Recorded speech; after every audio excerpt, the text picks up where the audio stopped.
காலை வணக்கம். அன்பே சிவம். எல்லோரும் எப்படி இருக்கீங்க? நல்லா இருக்கீங்களா? இன்றைக்கி நான் கீழே காட்ட போகிறேன்.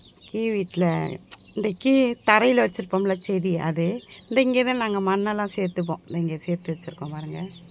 இது இந்த ஆப்பிள் செடி. இந்த பாருங்கள், இந்த கீழே தான் இது ஒட்டு கொய்யாக்கா தான். இது கீழே வச்சு விட்டோம். இந்த பாருங்கள், கொத்து கொத்தாக காய்ச்சிருக்கா. இப்போ தான் பிஞ்சு விட்டுருக்கு, பூ பூத்து. தெரியுதா? இந்த ஒரே செடியில் ஒரே இதில் இந்த ஒரு கொத்தில் எவ்வளோ பிஞ்சு விட்டுருக்கு பாருங்கள். பெருசானவனை காட்டுறேன். இப்போ தான் பிஞ்சு விட்டுருக்கு எல்லாம். கீழே உள்ளது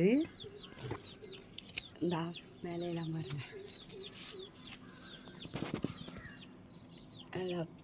நிறைய எல்லா இடத்துலையுமே பிஞ்சு விட்டுருக்கு. நிறைய எல்லாத்துலேயும் ஒரு சின்னோண்டு கொத்து தான் அது. ஆனால் அது அவ்வளோ அழகாக எல்லாத்துலேயுமே 4, 5 எல்லாம்.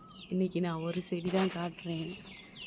மேலெல்லாம் எனக்கு எட்டலைப்பா. இந்தா இப்போ தான் கொய்யாப்பூ பூத்துருக்கு. அழகாக பூத்துருக்கா. இது எல்லாமே பிஞ்சிட்ருக்கு. நிறைய பிஞ்சிட்ருக்கு பாருங்கள். ஃபுல்லாக நிறைய காய்க்கட்டும். நிறைய காய்ச்சிருக்கு. காய்ச்ச உடனே எல்லாருக்கும் தரேன். கொய்யாப்பழம் இது சிகப்பு கொய்யா, வெள்ளை கொய்யா இல்லை, சிகப்பு கொய்யா.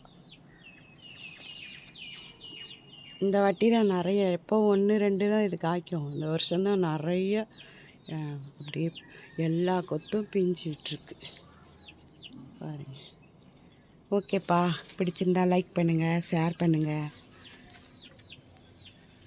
ஆனால் எனக்கு ரொம்ப மகிழ்ச்சி. இது ஃபுல்லாகவே கொய்யா மரம், மாமரம் தான் இருக்கும். இன்றைக்கி இது காட்டியிருக்கு. இன்னொரு நாள் கீழேயே நிறைய இருக்குது, காட்டுறேன்.